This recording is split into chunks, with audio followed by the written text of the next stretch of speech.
Good evening, ladies and gentlemen. Unprecedented times, an unprecedented evening, which we are living through together as this planet catapults through the solar system. I will read to you from the Bible, Ecclesiastes. Now, I'm going to read to you a time for war for a reason. There's also another part to that, which is a time to love and a time to hate, a time for war and a time for peace. Let us hope that the war that was conducted this evening against the 13th century psychotics will bring peace not only to America and Iran, but to the world itself. Let's hope. What is Ecclesiastes? When I read to you tonight from Ecclesiastes, we've all heard about it, maybe in church or in synagogue. Most of us don't even know what it means. It's a book in the Old Testament.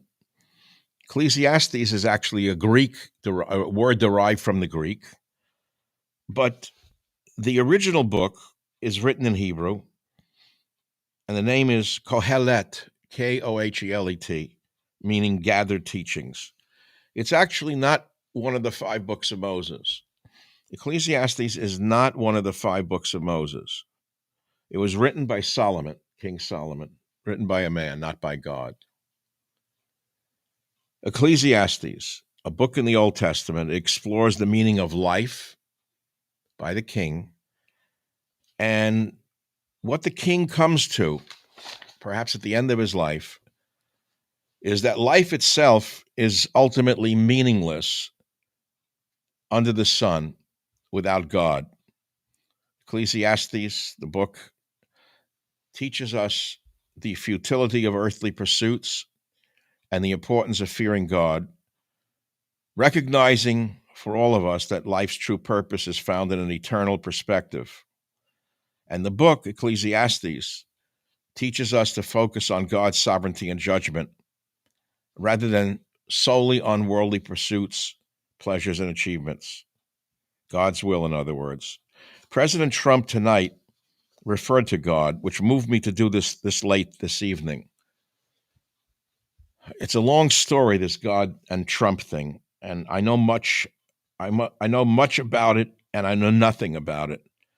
I believe the 2 bullets that almost took his life changed Donald Trump into the man he is today and moved his hand to drop the bombs on Iran tonight. Turn, turn, turn. It was once a famous song, I think by the Mamas and the Papas. I used to play it on the radio show. I'm just going to read Ecclesiastes and say good night to you. That's all I'm going to do. So it's a time for war right now. Will this bring a time for peace? We'll have to wait till the morning and see what the 13th century throwbacks do. See if they have anything up their sleeves. See if they have any sleeper cells ready to be activated here in America. A time for war. So what did King Solomon write in Ecclesiastes? I'm just going to read it to you. To everything there is a season, and a time to every purpose under the heaven. A time to be born, a time to die, a time to plant, and a time to pluck up that which is planted, a time to kill, and a time to heal, a time to break down and a time to build up, a time to weep and a time to laugh, a time to mourn and a time to dance, a time to cast away stones and a time to gather stones together, a time to embrace and a time to refrain from embracing, a time to seek and a time to lose, a time to keep and a time to cast away, a time to rend and a time to sow, a time to keep silence and a time to speak, a time to love and a time to hate, a time for war and a time for peace. Ecclesiastes goes on after chapter 3, verses 1 through 8, which I just read to you, in many ways. And in it, the phrase that we've all heard, where he says, for all is vanity. It came from Ecclesiastes.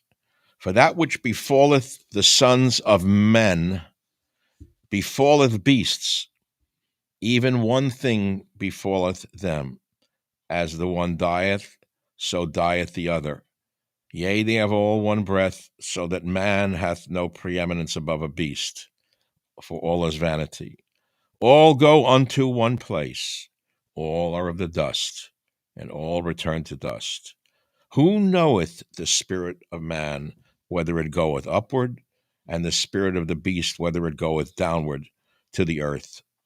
Wherefore I perceive that there is nothing better than that a man should rejoice in his works, for that is his portion. For who shall bring him to see what shall be after him? Ecclesiastes. He goes on before to say the following. But I returned and considered all the oppressions that are done under the sun. And behold, the tears are such as were oppressed, and they had no comforter. And on the side of their oppressors there was power, but they had no comforter. Wherefore I praise the dead that are already dead, more than the living that are yet alive. But better than they both is he that hath not yet been, who hath not seen the evil work that is done under the sun. What a powerful sentence that one is. Better yet is he that hath not yet been. Powerful statement. Again, I consider all labor and all excelling in work, that it is a man's rivalry with his neighbor. This also is vanity, and a striving after wind. The fool foldeth his hands together, and eateth his own flesh. Better is a handful of quietness than both the hands full of labor and striving after wind. Chapter 4, verse 11, better is a poor and wise child than an old and foolish king who knoweth not how to receive admonition anymore. Oh, I saw that tonight. Oh, my God, I saw that tonight. Oh, did I see an old fool, and it wasn't Trump. For out of prison he came forth to be king, although in his kingdom he was born poor. So all the living that walketh under the sun, that they were with the child, the second that was to stand up in his stead. And he goes on in Ecclesiastes, again written by King Solomon, under the gathered teachings. We call it Ecclesiastes in the modern Bible, but in the Hebrew it means Kohelet, gathered teachings. A good name is better than precious oil, and the day of death than the day of one's birth.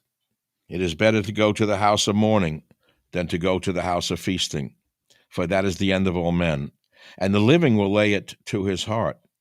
Vexation is better than laughter, for by the sadness of the countenance the heart may be gladdened.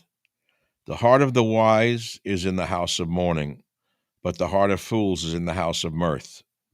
It is better to hear the rebuke of the wise than for a man to hear the song of fools.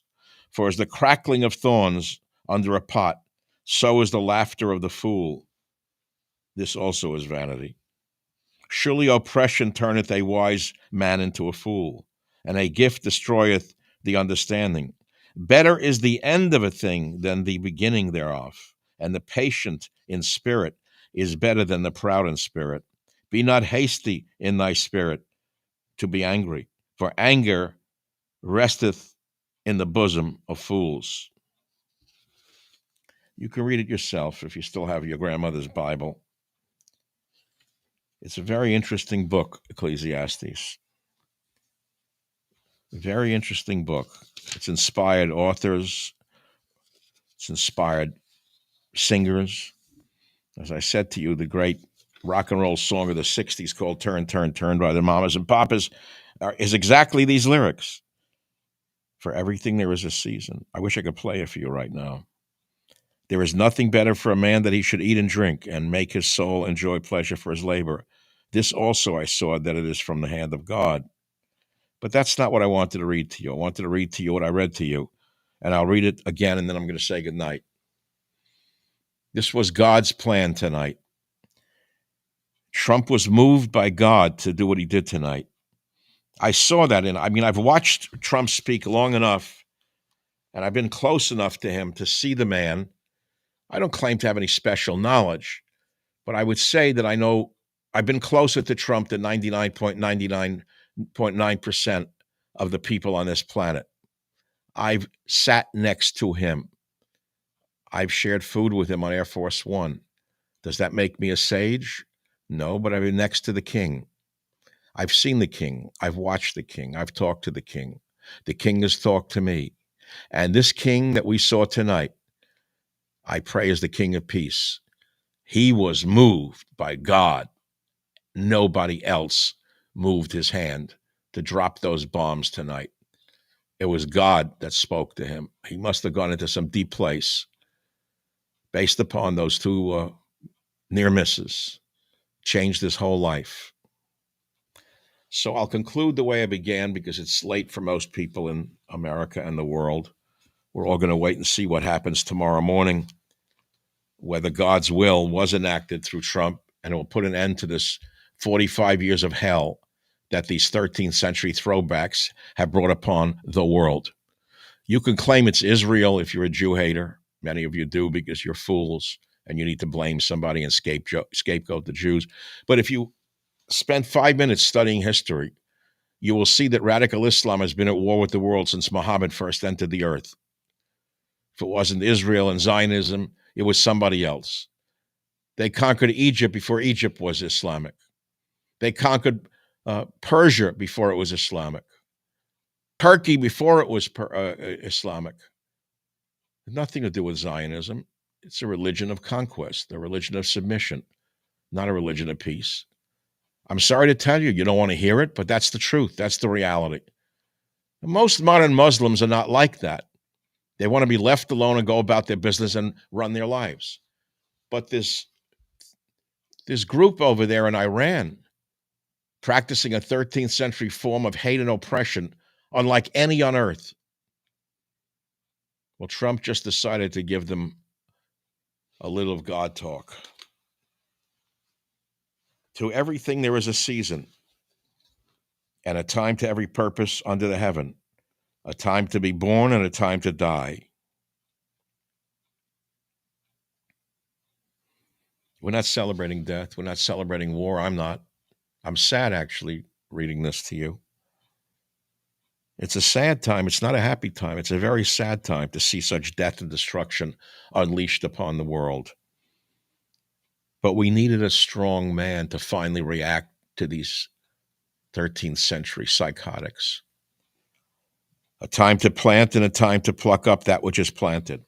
A time to kill and a time to heal. A time to break down and a time to build up. A time to weep and a time to laugh. A time to mourn and a time to dance.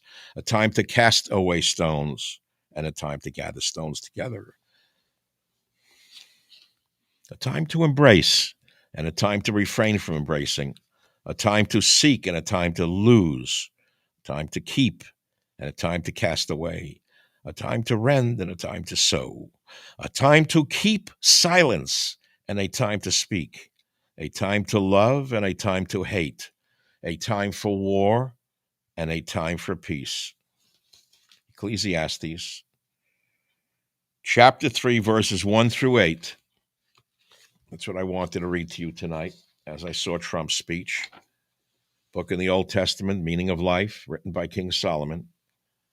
And what it teaches us that life is meaningless under the sun without God. The book teaches us that life is futile if we only pursue the earthly pursuits. We are taught the importance of fearing God, not loving God, fearing God.